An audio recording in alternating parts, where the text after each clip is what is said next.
Bonjour à tous et bienvenue sur We Do Biz. Alors nous sommes sur BPI France InnoGénération. BPI France InnoGénération, un énorme événement dans l'écosystème entrepreneuriat et je suis en compagnie de Jean-Paul et Laurence Medioni. Bonjour, merci d'être avec nous aujourd'hui. Bonjour. Alors vous travaillez tous les deux pour Ubi Transport. Jean-Paul, vous avez fondé Ubi Transport. Première question toute simple, qu'êtes-vous venu faire ici à BPI France InnoGénération ?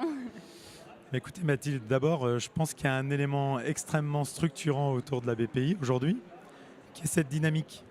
Ce qu'on voit, c'est quand même complètement génial. C'est un écosystème qui nous tire, qui nous fait grandir et qui est aussi l'opportunité pour nous d'aller à la rencontre de territoires, de directions régionales, d'aller à la rencontre d'un certain nombre d'entrepreneurs qui ont les mêmes enjeux que nous, avec lesquels on peut partager nos expériences respectives. Alors justement, vous parlez d'enjeux. On parle beaucoup, c'est le thème de cette quatrième édition, le monde de demain, à quoi ressemblera l'entreprise de demain, le travail de demain. Est-ce que vous qui travaillez dans le transport public de voyageurs, vous pouvez nous dire un peu quels sont vos enjeux pour les prochaines années ? Alors, déjà peut-être parler des enjeux de la mobilité dans la filière du transport de voyageurs et dans les territoires.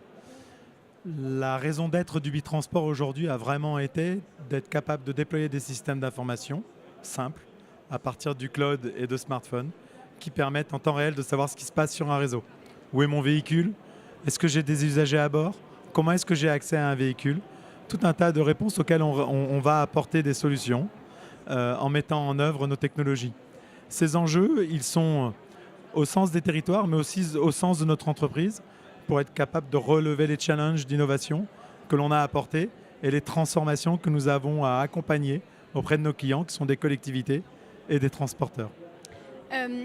Laurence, vous êtes directrice de la communication, je crois. On parle beaucoup du digital, c'est vraiment un thème majeur. On parle aussi beaucoup de l'humain. Est-ce que ce n'est pas un peu antinomique de penser digital pour le monde de demain et de penser humain également ? Alors justement, ce que l'on a découvert en déployant des solutions numériques dans les territoires, c'est que ça rapprochait justement les hommes. Et ça a été un projet que nous n'avions même pas évalué au départ. C'est-à-dire que lorsque l'on met du numérique, on se rend compte qu'il est inclusif.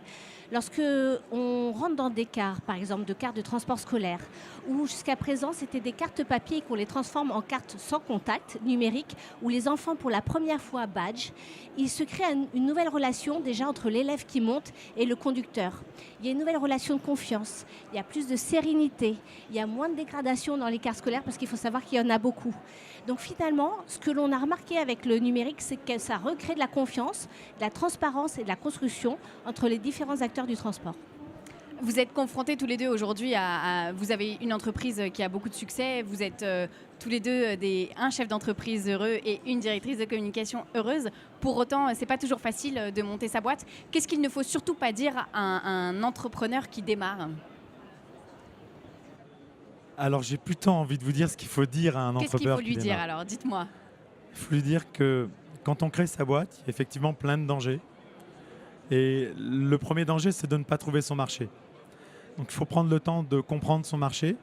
Et pour comprendre son marché, il y a énormément d'associations et d'institutions qui ont été créées pour accompagner l'entrepreneuriat. On est sur un lieu du big, qui est le big de l'entrepreneuriat dans son accompagnement. Et quelque part, c'est vraiment le conseil qu'on peut donner aujourd'hui à un entrepreneur, qu'il soit jeune ou moins jeune, c'est d'aller à la rencontre de la BPI et de l'ensemble de l'écosystème, la French Tech et les autres qui nous accompagnent. Et vous avez envie de rajouter ? Je rajouterais un point, d'un point de vue familial. Pour qu'un entrepreneur puisse se consacrer complètement finalement à ce nouveau bébé, c'est avoir aussi le soutien de sa famille. Parce qu'à un moment, s'il est marié par exemple, si sa femme n'est pas là pour soutenir, l'accompagner, c'est 50% du travail qu'il ne pourra pas bien faire parce qu'il sera occupé. Donc l'important pour un entrepreneur, c'est de se dire qu'il a la voie dégagée et pouvoir avancer et tracer. Merci beaucoup à tous les deux pour vos mots, votre présence. C'était un plaisir de vous croiser. On se retrouve très vite pour d'autres interviews sur We Do Biz en direct de BPI France InnoGénération. Merci à tous.